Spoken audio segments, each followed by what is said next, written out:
Posiblemente el atlas anatómico del Dr. Perkoff sea el mejor y más detallado jamás creado, pero ya no se edita y los cirujanos que lo usan se enfrentan a un complicado dilema moral. Pero ¿cómo es posible que una obra tan importante ya no se use?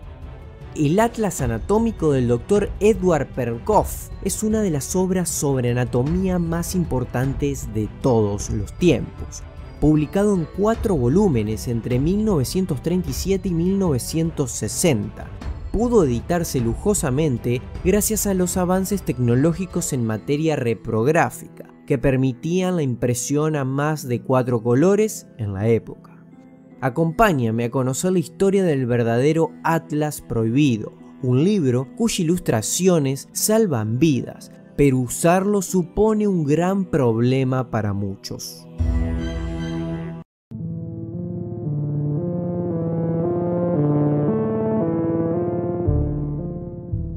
El Atlas contiene más de 800 acuarelas a todo color, elaboradas por un equipo de 4 ilustradores: Eric Lepier, Ludwig Short, Karl Edrasser y Franz Backe.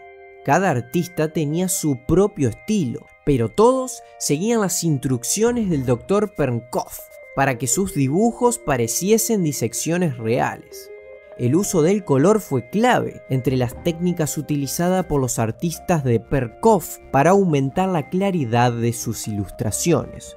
Se asignaban patrones de color artificiales a diversas estructuras del campo que servían para aumentar su impacto visual más allá de lo que podría verse en un cadáver real.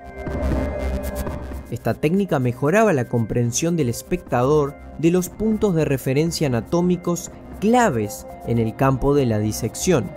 Además, el tratamiento especial del papel utilizado para la pintura en acuarela permitió a los artistas trabajar con mayor detalle de lo que era posible usando un papel ordinario. Por estos motivos, actualmente las ilustraciones del Atlas se siguen considerando auténticas obras de arte, tanto en materia pictográfica, anatómica e infográfica. Toda una combinación de ciencia y arte. En definitiva, el Atlas reproduce el complejo e intrincado interior del cuerpo humano con una fidelidad y claridad que muchas obras posteriores, publicadas décadas más tarde, no han conseguido igualar ni mucho menos superar. Por ejemplo, fíjate en cómo representa el cuello el Atlas de Perkoff y el de Becher, publicado después. No solo es mejor el nivel de detalle, sino que los colores ayudan a diferenciar sus elementos. Esta es otra comparación entre el Atlas de Netter y el de Perkoff. Muestra que el segundo es mucho más detallado.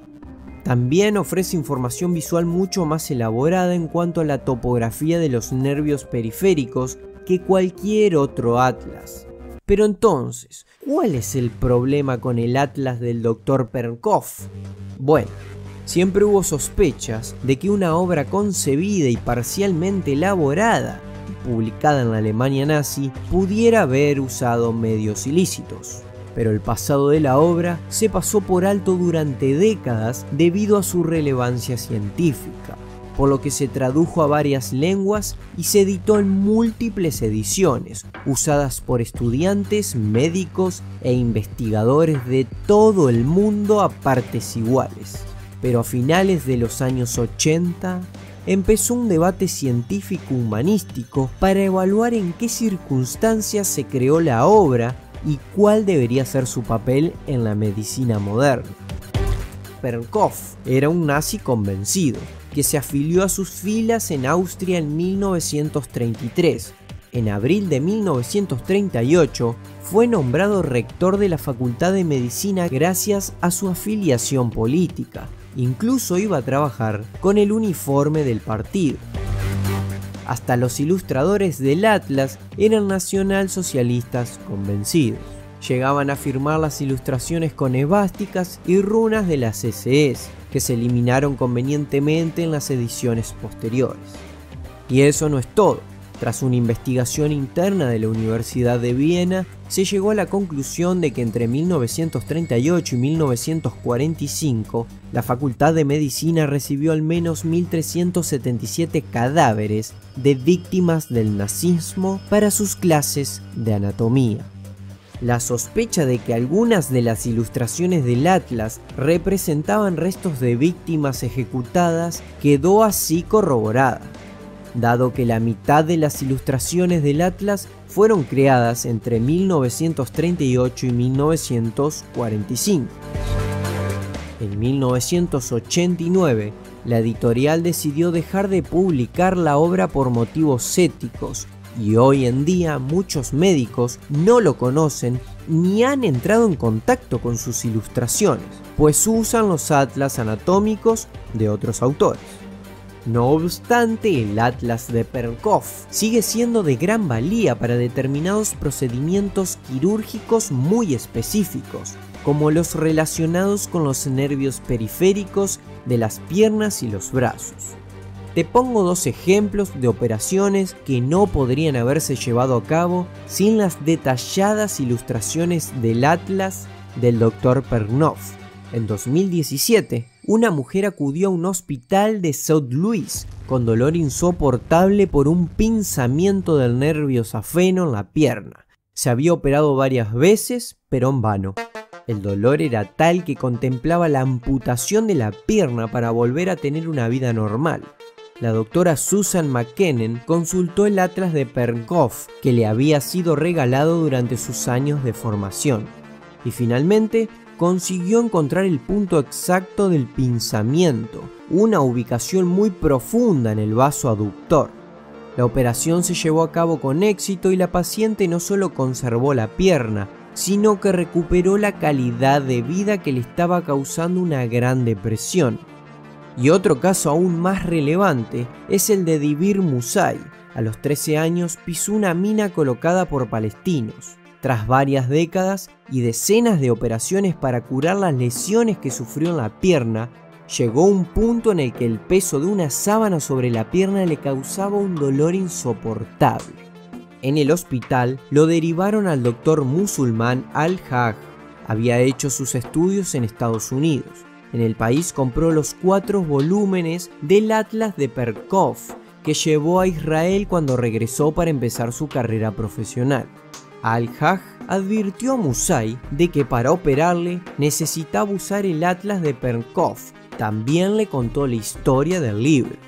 Musai no tuvo ninguna objeción. Guiado por el Atlas de Perkoff, el doctor Al-Haj encontró la causa del dolor, un collar de metralla alrededor de un nervio periférico cerca de la rodilla.